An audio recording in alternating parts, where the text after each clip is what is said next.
Diversity is also about how the person thinks. Are they comfortable with using a different software? Some people just shut down kapag nagbago ang software because they're not technologically advanced. Right? Some people can have different communication styles. In meetings, they're so quiet, but in emails, they're just a blabbermouth. And sometimes you have to teach them, if you have a concern, please raise it during the meeting, not during the email threads, because that can waste people's time.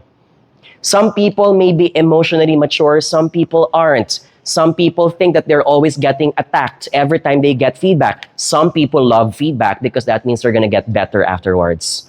We all have different styles. The goal is not to antagonize if your people are different from you. The goal is to appreciate what is different from what they do that I can leverage on so I can make the team better as well.